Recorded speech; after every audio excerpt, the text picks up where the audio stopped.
Barbed wire and concrete walls at the Washington Corrections Center don't keep culture out.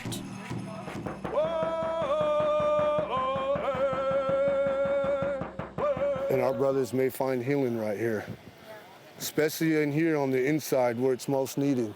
More than a decade in prison has turned Charles Longshore into someone who appreciates the small things in life. He's going to be big. And that guy, he's real special. The mother of one of the victims got news she wasn't prepared for. Longshore is serving a 36-year sentence for killing 2 people over a drug debt.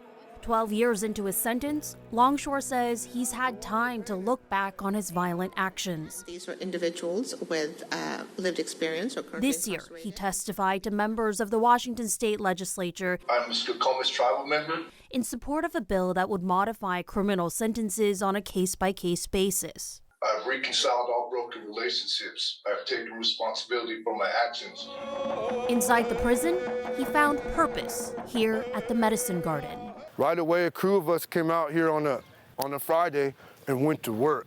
Just started pulling every weed we can. The garden is one tool that helps Indigenous inmates at Shelton feel grounded. And I'll come out and see things like this, and I'll pick it up. Most importantly, it is a spiritual space Sage for our cleansing in our hearts and our souls, where Indigenous prisoners can cultivate plants just like their ancestors did for thousands of years. That cedar for us who co-Salish, that's our cleansing. Being out here away from the cell blocks provides a sensory experience. It's an unexplainable smell to be here with the lavender. Simply referred to as the medicine, these herbs heal wounds of all kinds. The garden, a reminder of culture, identity, and routine. You know, we all come from intergenerational trauma. We come from different places of life. Our people have faced genocide.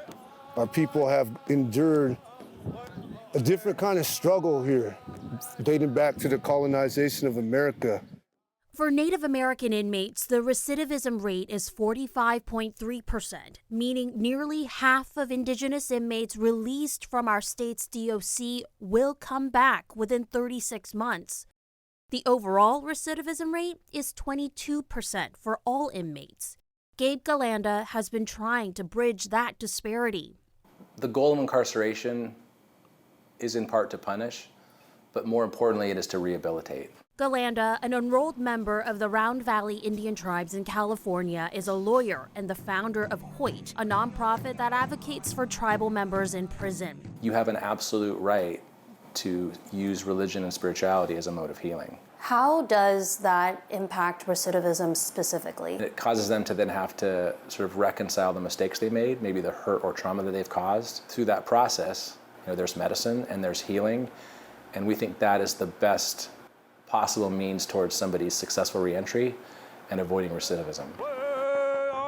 Back at the Shelton Medicine Garden, Charles Longshore's ongoing work of reconciling with his violent past continues.